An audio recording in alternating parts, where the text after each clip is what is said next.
नमस्कार, बहुत स्वागत है आप सभी का दिन दहाड़े में। मैं हूं आपके साथ मनु तेवतिया। लोकसभा चुनाव से पहले कांग्रेस की मुश्किलें कम होने का नाम नहीं ले रही है।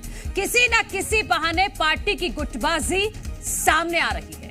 मुरैना लोकसभा सीट से कांग्रेस ने सत्यपाल सिकरवार को प्रत्याशी बनाया है, लेकिन उनके नाम के बाद पार्टी में बगावत शुरू हो गई है। पूर्व मंत्री रामनिवास रावत ने प्रत्याशी चयन को लेकर पार्टी हाईकमान पर सवाल उठाए।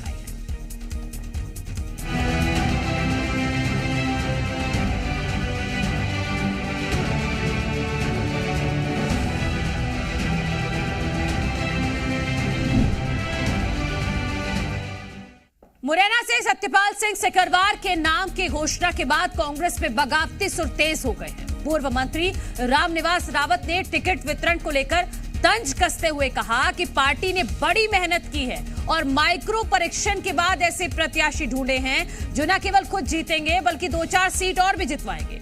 जिन लोगों को टिकट मिला है वो जीतने वाले प्रत्याशी हैं, उन्हें शायद कार्यकर्ताओं की सहयोग की जरूरत भी नहीं है। जिस दिन नेता कार्यकर्ताओं से पूछकर फैसले लेंगे उस दिन पार्टी में जान आ जाएगी। सत्यपाल सिंह सिकरवार के विरोध में 2 जिला अध्यक्ष और विधायक पंकज उपाध्याय ने भी जीतू पटवारी को पत्र लिखा है और कहा है कि सत्यपाल सिंह सिकरवार को टिकट मिला तो कार्यकर्ता काम नहीं करेंगे। इसके बावजूद भी सत्यपाल सिंह सिकरवार के नाम पर मोहर लगी। वहीं जीतू पटवारी ने टिकट वितरण को सही ठहराया है और कहा है कि जब चुनाव के नतीजे आएंगे तो ओछे और छोटे सवालों के जवाब मिल जाएंगे। मैं नहीं समझता उन्हें ऊपर वालों को या उन्हें इनको टिकट मिला है। शायद कांग्रेस कार्यकर्ताओं की आवश्यकता नहीं है। जो प्रत्याशी आए हैं वो जीतने वाले प्रत्याशी हैं, बिना किसी के सहयोग के जीतेंगे। पर मैं चंबल की जिम्मेवारियों को वापस लेकर मैं कहीं दूसरी जगह जाने के लिए मैंने जीतू पटवारी जी से कहा है कि मुझे कहीं और लगा दो। अब यहाँ तो जीतने वाले प्रत्याशी हैं ही, यहाँ कार्यकर्ताओं की ज़रूरत नहीं है, दूसरी जगह कार्यकर्ताओं की आवश्यकता है। उमंग सिंगार ने अपना दबाव बना के टिकट दिलवा दिए और ऐसे में रामनिवास रावत जैसे और अन्य जमीनी नेता नाराज हो गए और जो नाराजगी स्पष्ट तौर पे दिख रही है, शर्मनाक बर्ताव करते हुए दिखते हैं प्रदेश अध्यक्ष जीतू पटवारी। 3 बार के विधायक रामलाल मालवीय को पार्टी छोड़ने पे कहते हैं दिग्विजय सिंह से सवाल करो, और सीधी में अजय सिंह राहुल कहते हैं दीपक सक्सेना ने पार्टी छोड़ी तो कमलनाथ से पूछो। तो ऐसी पार्टी का तो भगवान भी भला नहीं कर सकता है। ये पूरी तरह अप्रासंगिक हो गई है। मध्य प्रदेश में कांग्रेस की इस नेता केवल जमानत बचाने के लिए जूझते हुए दिखेंगे। ने सारे टिकट अच्छे दिए हैं, एकजुट होकर दिए हैं, सारे रिसर्च के बाद दिए हैं। जब चुनाव परिणाम आएंगे तो सारे सवालों के, इस तरह के छोटे और ओछे सवालों के जवाब मिलेंगे। तो सवाल यही उठ रहा है कि चुनाव से पहले आखिर मध्य प्रदेश कांग्रेस में इतना बवाल क्यों है। लंबे मंथन के बाद, गहन चर्चा के बाद मुरैना लोकसभा सीट पर प्रत्याशी घोषित किए गए सत्यपाल सिकरवार, लेकिन अब जो स्थानीय प्रतिनिधि हैं, जनप्रतिनिधि हैं, इस बात को वो एक्सेप्ट नहीं कर पा रहे हैं कि सत्यपाल सिकरवार को टिकट आखिर क्यों दिया गया है। और वो कह रहे हैं कि अगर सत्यपाल सिकरवार को टिकट दिया गया है तो कार्यकर्ता काम नहीं करेंगे। यानी क्या बिन कहे ही मुरैना लोकसभा सीट कांग्रेस के हाथों से फिसल रही है। इसी पर चर्चा करने के लिए मेहमान हमारे साथ जुड़ गए हैं, उनका परिचय आपसे करा देते हैं। भारतीय जनता पार्टी का पक्ष रखने के लिए हितेश वाजपेयी जी हमारे साथ हैं, जितेंद्र मिश्रा जी हैं, कांग्रेस का पक्ष रखने के लिए सत्यप्रकाश शर्मा जी हैं, राजनीतिक विशेषज्ञ। आप सभी का बहुत बहुत स्वागत है। जितेंद्र मिश्रा जी, मैं आपसे शुरुआत करती हूं। मुरैना लोकसभा सीट को लेकर आपकी पार्टी ने लंबा मंथन किया, इसी डर की वजह से कि कहीं दो फाड़ ना हो जाए, गुटबाजी ना हो जाए। अब हो तो वही रहा है ना, सत्यपाल सिकरवार के टिकट को कुछ लोग एक्सेप्ट ही नहीं कर पा रहे हैं, तो चुनाव प्रचार कैसे होगा, सीट कैसे निकलेगी?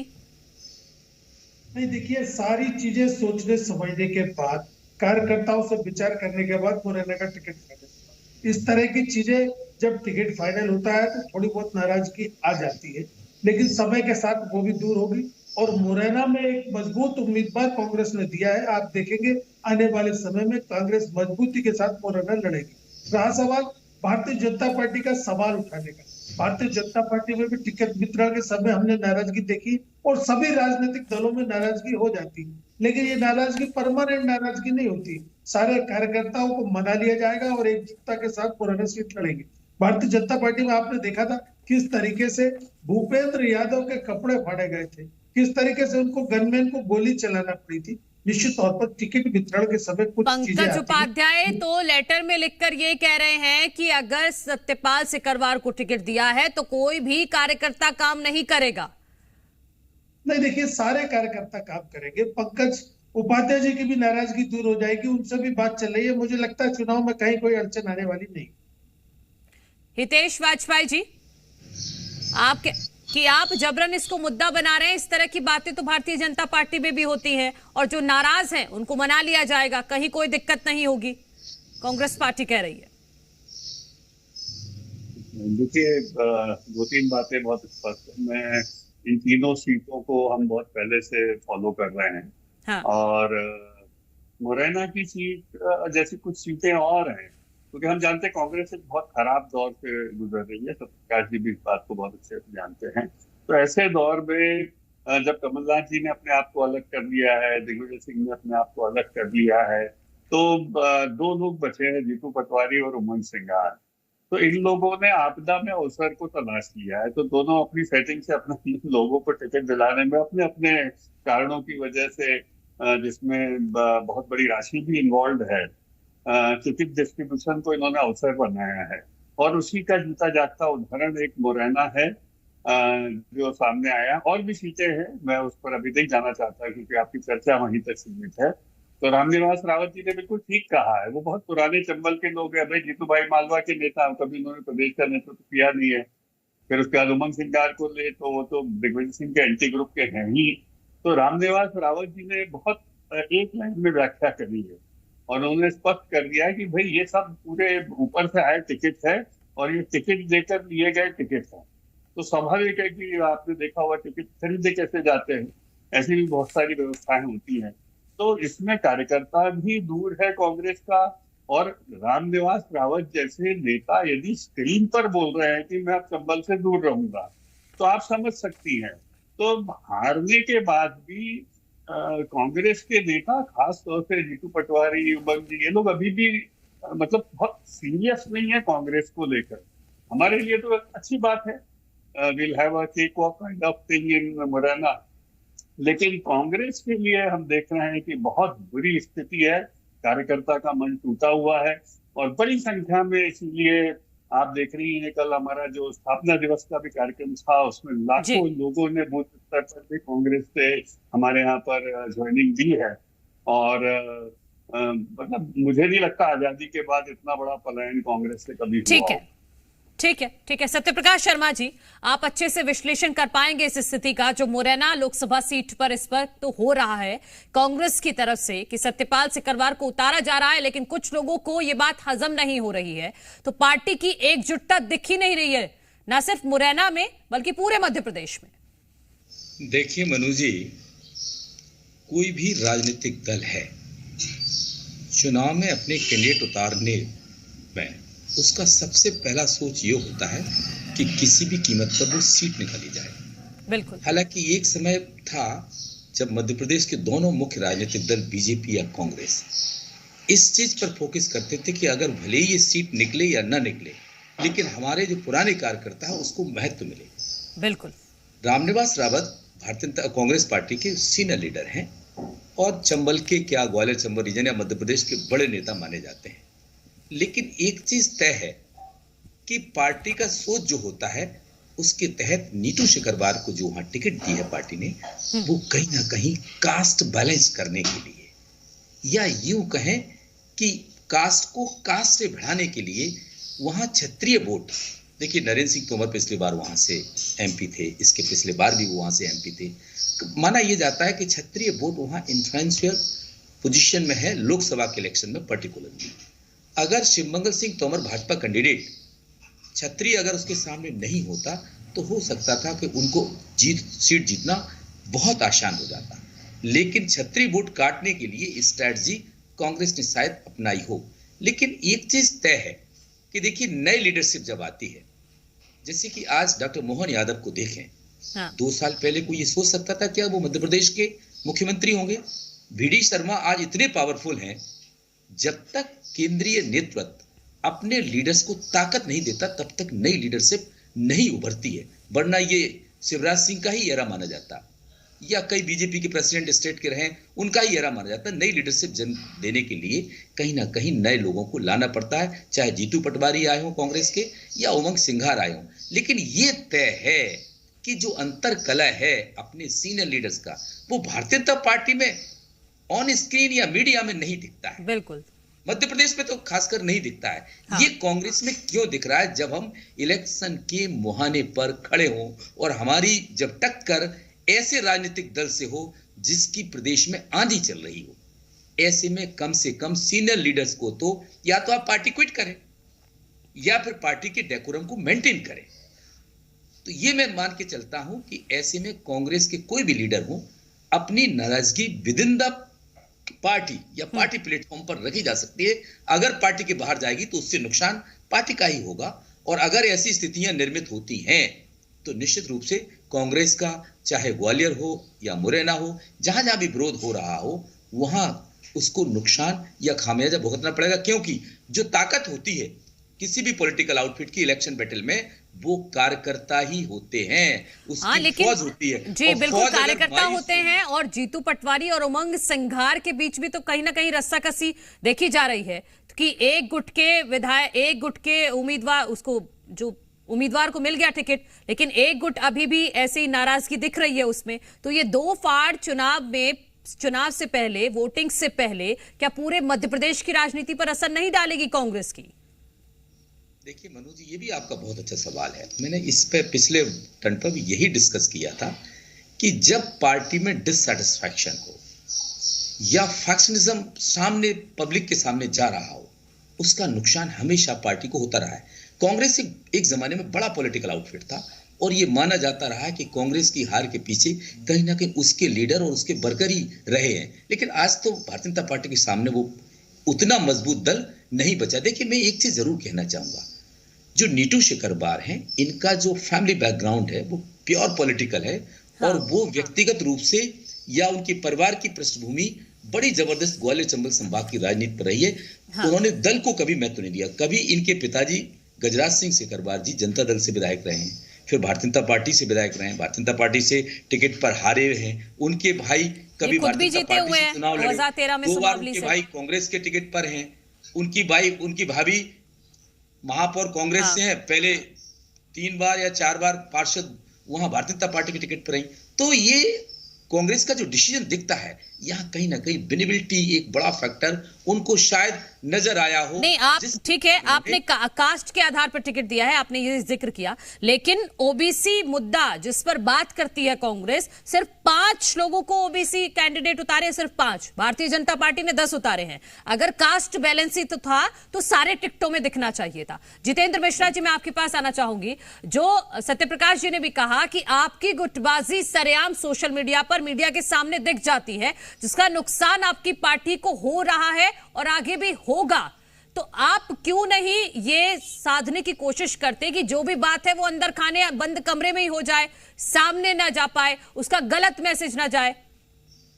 देखिए, पार्टी ये निर्णय करती है कि उम्मीदवार चाहिए और उसको लेकर लगातार रिसर्च हुआ, लगातार कार्यकर्ताओं से बात हुई और तब ये नाम सामने आया। निश्चित तौर पर कुछ नाराजगी हो सकती है, लेकिन ये नाराजगी लंबी नहीं। फिर सवाल ये है ना कि जीतेंगे कैसे, जब कार्यकर्ता, वो पंकज उपाध्याय जी कह रहे हैं कि कार्यकर्ता साथ नहीं देंगे, प्रचार नहीं करेंगे। जब उस लोकसभा क्षेत्र के विधायक ही साथ नहीं होंगे, कार्यकर्ता ही साथ नहीं होंगे, तो जीतेंगे कैसे? सारे लोग साथ होंगे। पंकज उपाध्याय जी का पत्र भी आएगा कि मैं पार्टी के लिए काम करूंगा। निश्चित तौर पर कहीं ना कहीं कुछ थोड़ा बहुत मतभेद हो सकता है, लेकिन इसका मतलब ये नहीं है। उन्होंने नाराजगी जताई है, उनसे बात हो रही है। 2 दिन के अंदर आपके सामने वो पत्र भी आएगा और पंकज उपाध्याय जी कांग्रेस के अधिकृत नहीं, तो आपके यहाँ क्या नहीं जितेंद्र मिश्रा जी, आपके यहाँ क्या अंदर खाने बात नहीं होती है क्या, कि मीडिया के जरिए ही बताना पड़ता है, सोशल मीडिया के जरिए ही बताना पड़ता है? देखिए, मैं ये कह रहा हूँ, भारतीय जनता पार्टी में तो अंदर खाने बात होती है।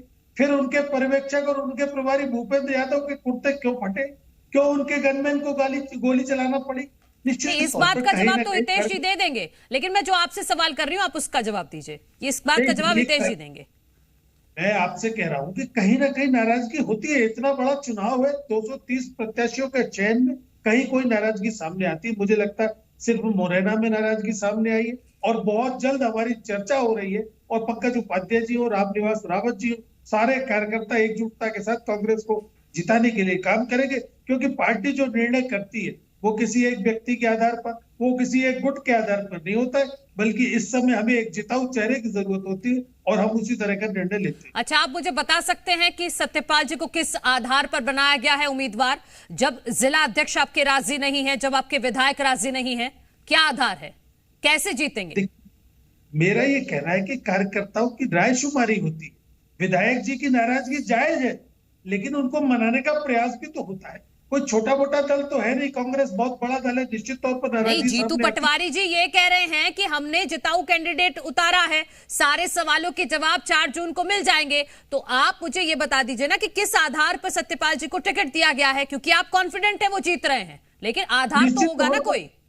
निश्चित तौर पर जीत रहे हैं, कार्यकर्ताओं की रायशुमारी के आधार पर टिकट दिया और कार्यकर्ता ये कह रहे हैं कि हमारी सुनी नहीं जा रही है। मेरा ये कहना है कि रामनिवास रावत जी और पंकज उपाध्याय जी के आरोपों से आप ये मत सोचिए कि सारे कांग्रेस के कार्यकर्ता नाराज है। कार्यकर्ताओं के बीच बैठ के मंथन करने के, देखिए कांग्रेस रामनिवास रावत जी सीनियर विधायक हैं, वरिष्ठ नेता हैं वो आपकी पार्टी के। मैं आपसे कह रहा हूं कि उनकी नाराजगी भी दूर होगी, रामनिवास रावत जी की भी नाराजगी दूर हो जाएगी, पंकज उपाध्याय जी की भी नाराजगी दूर हो जाएगी। किसी 2 लोगों से कार्यकर्ताओं का समूह नहीं बात करता है। मेरा ये कहना है कि आप देखिए दोनों लोग पार्टी का प्रचार करते हुए दिखेंगे और कांग्रेस जो है वो एक सीट पर बड़ी मजबूती के साथ चुनाव लड़ेगी। हितेश वाजपेयी जी, देखिए बड़े इंटरेस्टिंग 2-3 बातें हैं। एक तो सत्यप्रकाश जी ने जो कहा भाजपा और कांग्रेस की तुलना में, हमें ये ध्यान रखना चाहिए, और बहुत अच्छे से वो जानते भी हैं कि बीजेपी एक लीडर बेस्ड पार्टी है। उन्होंने विष्णुदत्त शर्मा जी का उदाहरण दिया। विष्णुदत्त शर्मा जी तो विद्यार्थी परिषद में थे, हमारे यहाँ महामंत्री आए और अध्यक्ष बने, तो हमारे यहाँ कैडर बेस है। कल को सत्यप्रकाश जी आते हैं तो अध्यक्ष के रूप में, तो हम उनको भी स्वीकार करते हैं, उनको वैसी गाड़ियों का काफिला और बूथ तक आपको वेलकम मिलेगा।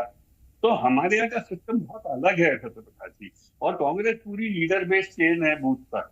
तो आप सोचिए, जिस जिले का जिलाध्यक्ष कह रहा है और अभी ये प्रयास जारी है लिखवाने के, मतलब उन्होंने बोलने से मना कर दिया, बाइक देने, सबके हाथ में फोन है, तो उनसे जबरन लिखवा के चिट्ठी जारी कर दी जाएगी। लेकिन इससे क्या हो जाएगा? लीडर बेस्ड सिस्टम है। मुरैना का ना रामनिवास रावत काम करने वाले, ना पंकज उपाध्याय काम करने वाले, ना उनके समर्थक काम करने वाले, तो कोलैप्स है, वहां कोई कैडर तो है नहीं। अब आप चलिए वो छोड़ दीजिए, हम भोपाल और इंदौर आ जाएंगे। यदि शोभा ओझा जी इंदौर में मना कर दिया है काम करने का, वहां कोई बम को टिकट दिया गया है, फिर उसके बाद फिर भोपाल आ जाइए, अरुण श्रीवास्तव का आपको कहीं नहीं दिखाई देगा। क्यों? क्योंकि दिग्विजय सिंह जी के समर्थक हैं, वो नाराज होकर उनके साथ आगूगढ़ चले गए। जो कमलनाथ जी के समर्थक हैं वो नाखुश होकर दोनों जगह से चुपचाप छिंदवाड़ा चले गए। वो आपके पास आ गए हैं। हाँ, हमारे सवाल भी बहुत सारे आ गए हैं, बिल्कुल सही बात है आपकी। लेकिन कुल मिला के पलायन, जबलपुर में दिनेश यादव के साथ काम करने को कोई तैयार नहीं है, आपने देखा है वहां पे। तो ये जो आप लक्ष्मी आधारित आपने आपदा का अवसर बना के इन दोनों ने जो काम किया है, ये कठिन है सत्यप्रकाश जी की इसमें वो एक्सेल करें। आप ना लोकल कार्यकर्ता की आवाज को सुन रहे हैं, हमने माना आप हार रहे हैं, इसमें कोई दो मत नहीं है, पर कम से कम उस हार को मर्यादित तो रखते हैं कि जिलाध्यक्ष आपका रामनिवास रावत और जिलाध्यक्ष जैसे लोगों को, यदि आप कहते हो कि 2 लोगों की बात तो जनता की नहीं, कार्यकर्ताओं की बात नहीं माना जा सकता, तो आपने फिर कांग्रेस के जिलाध्यक्ष क्यों बनाया? क्या कारण था जो आपने पंकज उपाध्याय को वहां पर बनाया? तो आप समझिए। तो मुझे लगता है जितेंद्र भाई, ये समय संयम का है। मुझे लगता है पार्टी में तो किसी भी लेवल का कार्यकर्ता हो, सब जरूरी है ना। ऐसे चेन के हिसाब से तो पार्टी चलेगी ना। शोभा ओझा जी ने लिखकर मना कर दिया कि मैं नहीं करूंगी। इंदौर जैसे शहर में हाल है, कोई आदमी उनका काम ही करने को नहीं तैयार है, कोई बचे ही नहीं है। संजय शुक्ला जी हमारे यहाँ आ चुके हैं, प्रमोद टंडन जी साथ छोड़ चुके हैं, तो ये भाई कहाँ रुकेगा ये सिलसिला?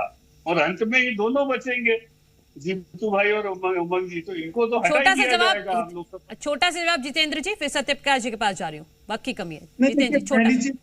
पहली चीज तो हितेश जी से ये पूछ लीजिए कि उनके कुर्ते फटे थे कि नहीं फटे थे, उनके गनमैन को गोली चलाना पड़ी थी कि नहीं चलाना पड़ी थी। मैंने कहा चुनाव के समय में निश्चित तौर पर कहीं मतभेद होते, लेकिन मैं इस बात का भरोसा दिला सकता हूँ कि पंकज उपाध्याय हो, रामनिवास रावत, दोनों लोग काम कांग्रेस का करेंगे, ताकत के साथ करेंगे। चुनाव निर्णय में असहमति हो सकती है, लेकिन पार्टी एक जिताऊ उम्मीदवार की तलाश करती है और उसमें कई जगह मतभेद सामने आते हैं। भारतीय जनता पार्टी में भी मतभेद सामने आ रहे हैं। उमा भारती कह रही है कि मैं पार्टी से हुई, मैं प्रचार करूंगी, लेकिन वोट आपको समझ के देना। सुब्रमण्यम स्वामी के भी मतभेद सामने आ रहे हैं, वो कह रहे हैं मोदी को हराना जरूरी है। तो इस तरह के मतभेद सभी राजनीतिक दलों में आते हैं, लेकिन भारतीय जनता पार्टी को इसमें आनंद इसलिए आ रहा है कि मुद्दों से डाइवर्ट हो रहा है, महंगाई पर बात नहीं हो रही है। ठीक है सत्यप्रकाश जी से मैं छोटा सा रिएक्शन ले लीजिए। सत्यप्रकाश जी, आप जल्दी से, क्योंकि 30 सेकंड में आप मुझे बता दीजिएगा कि टिकट वितरण का आधार किसी भी दल के लिए क्या होता है, 3-4 पॉइंट्स। देखिए, पहले तो हितेश जी की बात का मैं बहुत बहुत धन्यवाद देता हूं, लेकिन मुझे पत्रकार ही बने दो, मुझे पॉलिटिशियन नहीं बना। अब आपका सवाल यह है कि किसी भी पॉलिटिकल पार्टी का पहले जो आधार होता था टिकट का, वर्कर का कंट्रीब्यूशन पार्टी के प्रति, हाँ। दूसरा उसकी जो सीनियरिटी है उसको महत्व देकर टिकट दिए जाते थे। लेकिन आज चाहे कोई सा भी पॉलिटिकल आउटफिट हो, मैं बार बार कह रहा हूं, चाहे बीजेपी हो या कांग्रेस हो, उसका सिर्फ आधार विजिबिलिटी है कि कौन कैंडिडेट पार्टी के टिकट पर सीट ला सकता है।